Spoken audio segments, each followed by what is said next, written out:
من أسباب فتور العلاقة بين الراجل والست المتجوزين أو اللي في علاقة طويلة، وأنا هنا بكلم mainly الستات، هو إن الست ساعات بتعامل الراجل على إن هو ابنها وبتلعب هي دور الأم في حياته.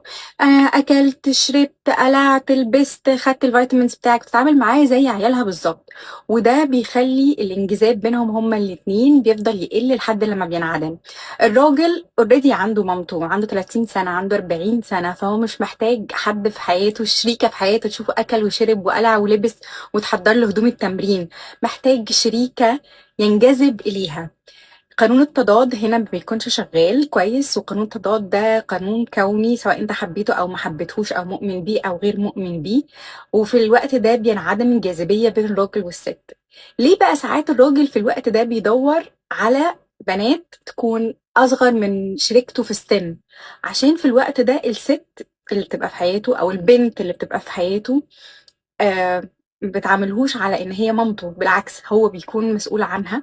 فبيصرف عليها، تخليه provide، بيحميها، تخليه protector. هي بتهتم بنفسها، فهو بيبقى.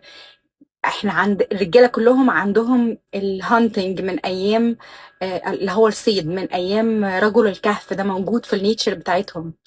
فالمطلوب من الست ايه؟ المطلوب من الست انك انتي ثقي ان الراجل اللي في حياتك اللي هو يعني كبر الحمد لله وبقى راجل، مش محتاج انك انتي تبقي ام ليه. خليكي ام لولادك، خلي بالك من ولادك واهتمي بولادك واهتمي بنفسك. اهتمي بجمالك، اهتمي بثقافتك، اهتمي بجسمك، حبي نفسك وحبي جسمك وحبي جهازك العصبي وريحيه.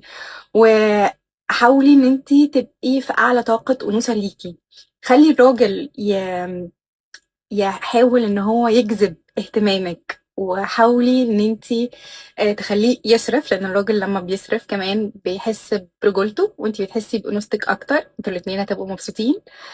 خليه يحميكي، مش لازم تتطوعي وتحلي مشاكل الكوكب كلها، ولما يكون عندك مشكلة الجئي له، خليه هو يحميكي وخليه يحلها لك ويساعدك.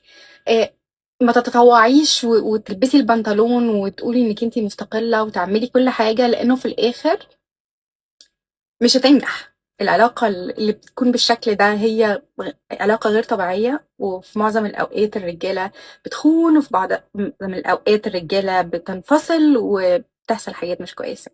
فالحل انك انت تهتمي بنفسك، اهتمي بجمالك، اهتمي بثقافتك، اهتمي براحتك النفسية، اهتمي بجسمك جدا، واهتمي بالراجل معاكي. مش بقول ان انت ما تهتميش بيه يعني، لا، بس اهتمي بنفسك الاول. لو هتجيبي لنفسك كوبايه ميه هاتيله كوبايه ميه، بس هاتي لنفسك كوبايه ميه الاول.